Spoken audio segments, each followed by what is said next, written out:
Hey guys, Joe DeMarco from the Crazy New York Driver Show for Friday, July the 19th, 2024. Welcome to another eBay video. In tonight's video, we're going to be discussing a few very important and pertinent topics. That being number one, how to get unfair and unwarranted negative feedback removed on eBay. I've been talking about this for a long time and it is tough. I'm going to tell you a true story of how I got mine removed, finally.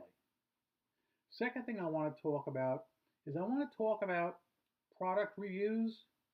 I want to talk about the problem I'm still having with buyers in Puerto Rico ever since eBay changed the fact that they now consider Puerto Rico to be an international sale.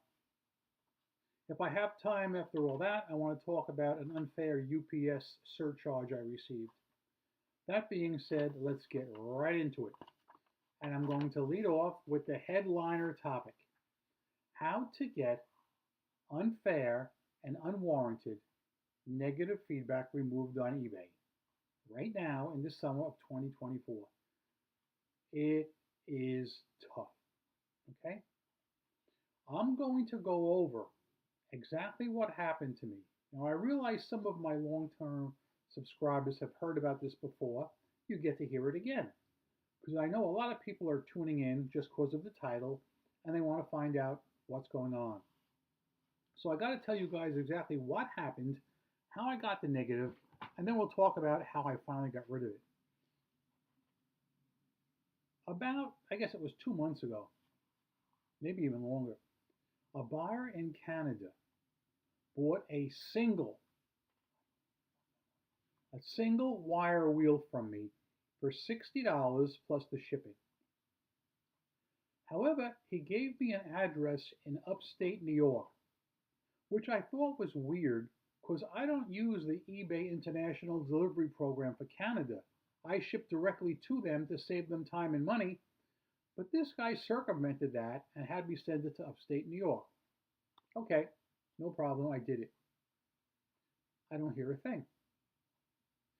35 days later, he contacts me through eBay messages and says, "Can I return this item?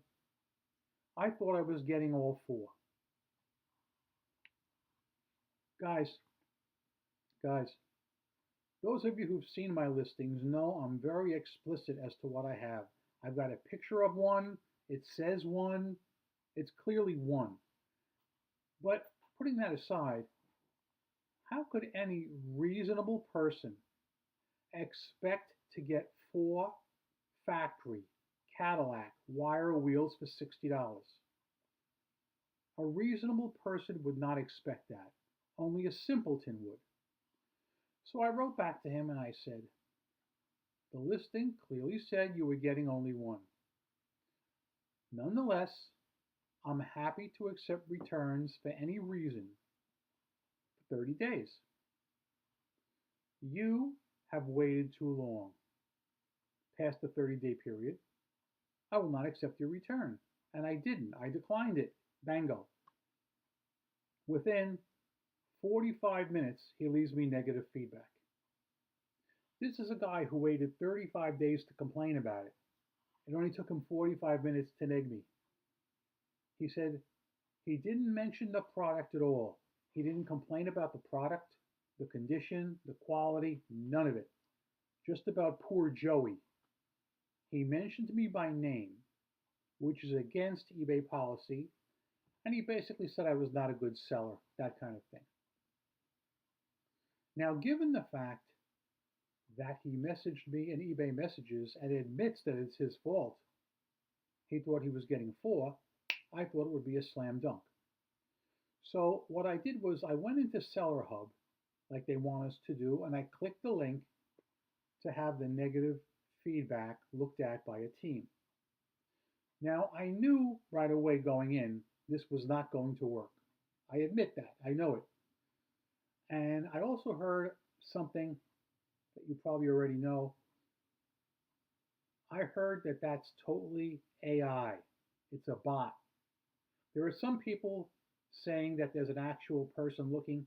I don't think there is. We'll get to that in a second. So anyway, I expected to be turned down, and I was quickly turned down. Okay, strike one. Since I have concierge, I requested a callback, and the representative looked and saw everything just like I said. She said, well, she goes, based on this, she goes, I could put in a ticket to get the verbiage removed because he violated policy by saying your name. He's not allowed to mention your personal name.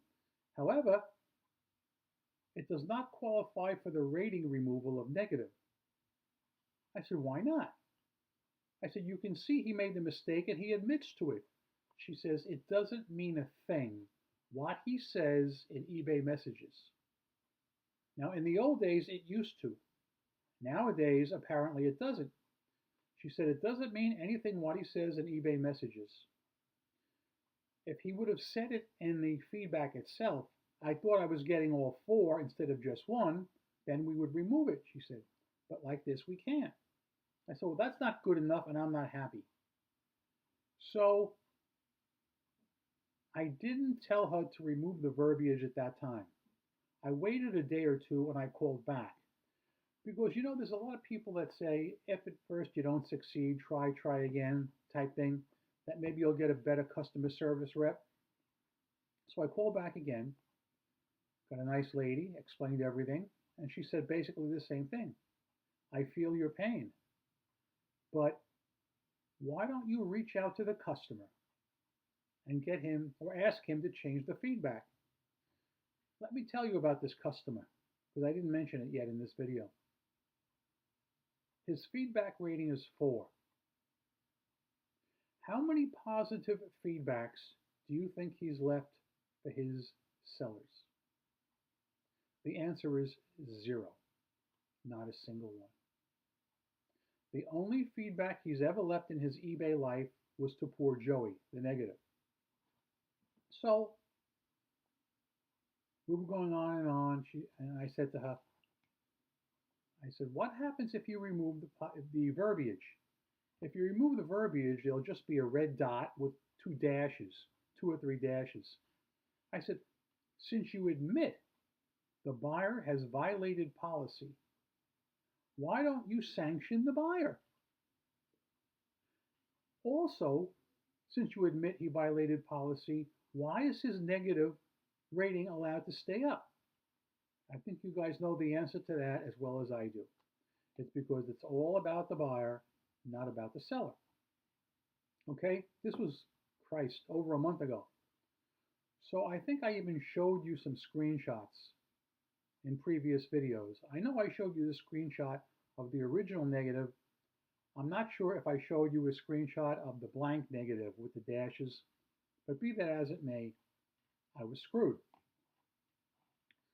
Now, somebody in one of the comments in the previous weeks mentioned that if the negative feedback gets to be over a month old, it's set in stone. I have to tell you folks that is not true. I think the new duration of time is 90 days. Now I'm going to tell you how I got the negative feedback removed. I'm going to tell you everything.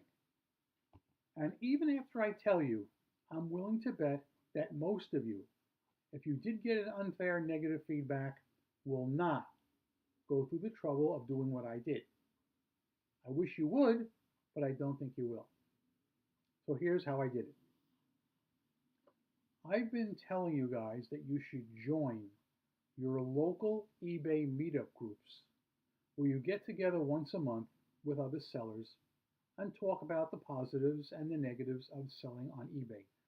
It's a great way to learn tips and tricks and exchange horror stories and just be with people like you.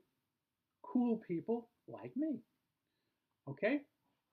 So periodically, eBay will send eBay employees to the meetings, provided you have enough membership and you're really active in the community. Luckily, eBay has an office right here in New York City, and that's where we go periodically to have our meetings. So we had one earlier this week. Yes, I went to it, of course. And eBay sent two representatives, one from the feedback department, her name was Emma, and one from product reviews, his name was Patrick. They both gave us a presentation and they told us they would be available for questions and comments later on after the meeting. And of course, cute Joey, he always makes full use and tries to avail himself of every possible benefit there is. There was a lot of people, and I mean a lot, complaining about unfair negative feedback. I have heard changes are in the works somewhere down the line. I don't know when, and I don't know what they'll be. I still don't know what the 12 reasons will be that eBay claimed they would remove unfair negative feedback. That hasn't been made known. But Emma gave a very good presentation, and afterwards she was available for some one-on-one. So I saw she was talking to another lady. So I got into a conversation with Patrick from the product reviews department, and I'll push that conversation off for 1 or 2 minutes. I want to get back to the feedback because I know you're all interested in that. So I explained to Emma exactly what had happened. And she said, "Did the buyer contact you in eBay messages?" I said, "Yes, it's in black and white where he said he made the mistake. He thought he was getting 4 wire wheels, not just the one. It's on him." I said, "You can see, I had my phone. I showed her the feedback. I said, look, eBay removed the verbiage. That shows he violated policy." I said, "eBay should take down the whole red dot when a buyer violates policy." But on that respect, she was adamant. She said, "No, the buyer's entitled to their opinion." She said, "But look, give me your eBay store name and let me do some research when I get back, and I'll see if it qualifies for removal." By research, she meant she wanted to go into my messages and see if the guy actually did admit to the fact that he thought he was getting 4 instead of 1 where it clearly showed 1. And yes, of course, it did show that, and she removed my negative feedback. Yeah, yeah, yeah, yeah, yeah. That is in place of the negative feedback removal dance that I usually do in my parking lot. So basically, guys, this is just another reason to go to your local meetups. No matter what state you live in, I'm sure there's a local meetup somewhere near you. Some of the biggest ones are in Florida, Texas, and right here in New York City. Also, there's an absolutely huge one out west in San Jose, and I believe they even have their meetings on the eBay campus itself. So please, ingratiate yourself with your fellow sellers and staff because you have everything to gain and nothing to lose. Let's now talk about product reviews because this is very important, and I brought this up at the meeting the other night. First of all, what are product reviews? Because a lot of you guys probably don't know what it is. Have you ever clicked on an item you're interested in purchasing and you'll see where it says product reviews, and there'll be a little blue line going across where some people rated the item 1 star, some rated it 2, 3, 4, 5, okay? That is supposed to be about the product that you're looking at. But there's a fallacy, and it's really big in eBay Motors, but it could be in other categories as well, so I want to explain it to you now. You'll be happy to know that I took some time out the other night at the presentation to speak about this, and Patrick, who is working for the team with product reviews, was absolutely shocked when I explained it to him. I gave him my contact information, told him I'm available if he needs to talk to me about it. But let me explain it to you right now. I'm going to use this as an example. This is a Toyota truck center cap. This is a factory center cap. So let's say I was going to list this right now on eBay. Let's just say, for argument's sake, the part number is 12345. Okay? I list it on eBay. Now you know that all the China sellers are illegally copying Toyota parts and a lot of other car companies as well, and listing them as legitimate, even putting in the Toyota part number of 12345. So if John Smith wants to buy that cap, and I have it for $20, and the China sellers have it for $10, John is going to think that he's getting the same item because the part number is the same. He's going to buy from the China seller, get it, it's going to be junk, it won't fit right, and he'll leave a bad product review. Now, if that was only about the China seller's part, that would be great. But because the China seller is illegally using the Toyota part number, it now reflects on my item as well. So the bad product review that John just left on the China part is affecting my factory part, and that's wrong.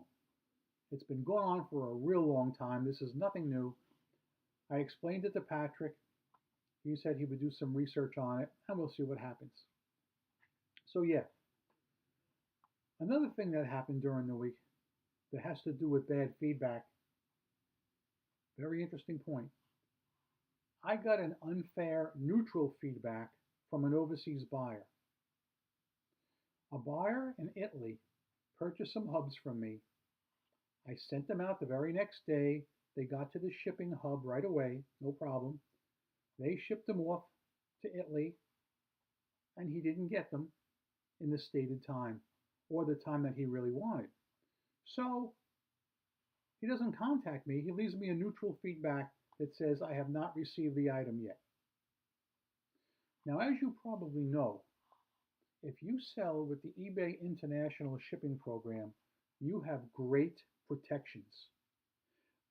I'm gonna hold my drink up right now. I salute you, eBay. I salute you for your seller protections with the eBay International Shipping Program. If you could segue that same protection to eBay USA, it would be heaven. But I don't see that happening. But to get back to my little story, I clicked that link that never works, but because it was associated with an international sale, within, I'm going to think maybe 1 hour, the unfair neutral feedback was gone. So the automated link worked only because it picked up the fact it was an international sale. Kavish?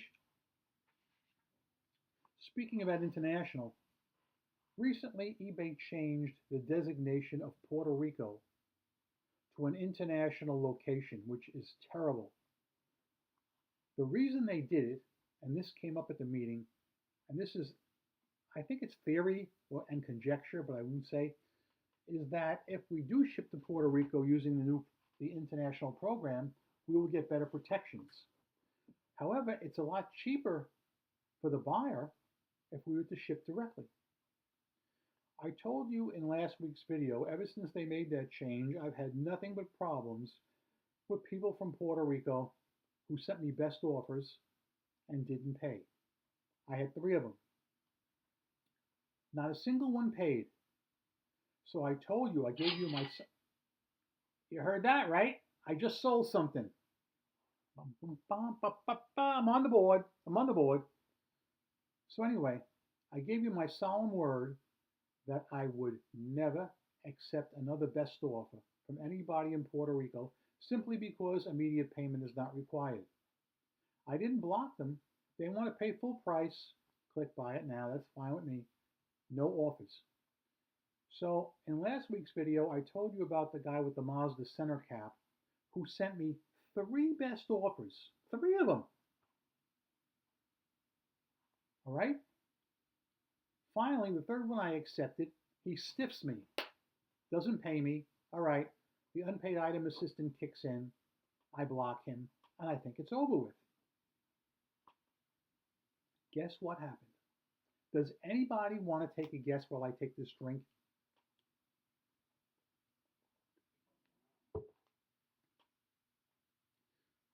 I get a best offer the other day on this same obscure item. I think there's maybe 3 of them left in the world. Where do you think the person lives? Puerto Rico.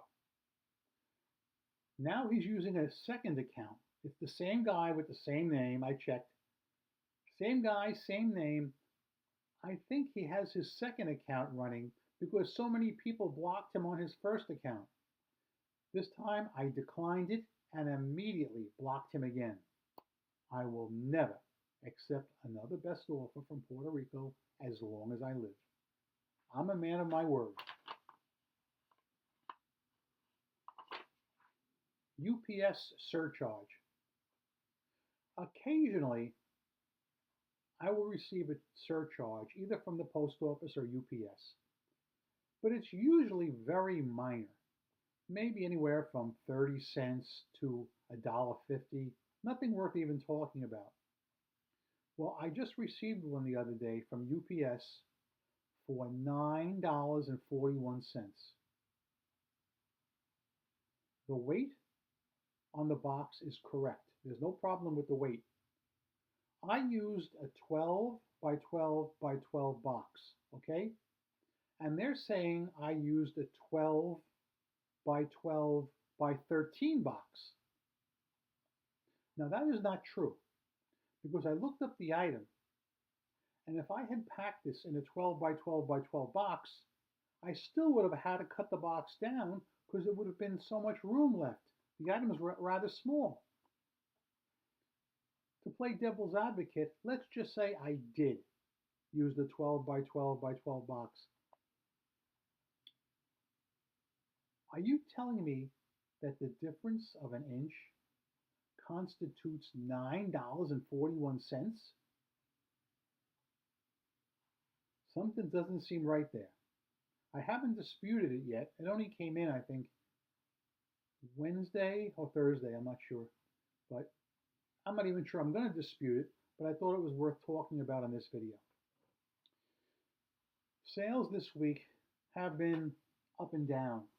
And in last week's video, I told you guys about how some days I'm booming, and then I'll go 36 hours and not sell a single thing. One of you guys, one of my subscribers, wrote in and talked about how they heard about something called the lighthouse theory that was on Josh's channel. And you know something? Your comment has merit. I've been thinking about it all week. I want everybody to picture the beacon of a lighthouse at night. All right? There's a beam that goes straight out and it sweeps across the bay. Now, what Josh is saying is that when the beam of the light hits your eBay store, you're up and running and you're making sales and everything is great. But when the beam passes, bang, you're done. Think about it. In the old days, they used to call this rolling blackouts. And you know, when you think about the aspects of this, there's no real reason eBay should do this, because if you don't sell on eBay, if you don't make money, they don't make money. So it's really shooting themselves in the foot, to use a saying. I don't understand why eBay would employ something like this. Some say it's because they're saturated with sellers and they can only give each person so much face time. I can't say it's true, but I can say it's not true. But I did think it was worth talking about. So thank you to the commenter who wrote that last week. I'm sorry I forgot your name, but it does seem to be a very, very plausible theory. That being said, guys, I've rambled on here long enough tonight. I hope you guys have noticed that I have just spoken for 25 straight minutes without a single interruption or edit. I guess that public speaking class I took in high school paid off. I'm Crazy New York Driver, you're not. Thank you for watching my video. I hope you found it helpful, informative, and entertaining. Please comment about any of the eBay topics you wish, whether it's something I spoke of tonight or whether it wasn't. I hope you make a lot of sales this week. Rock on and peace.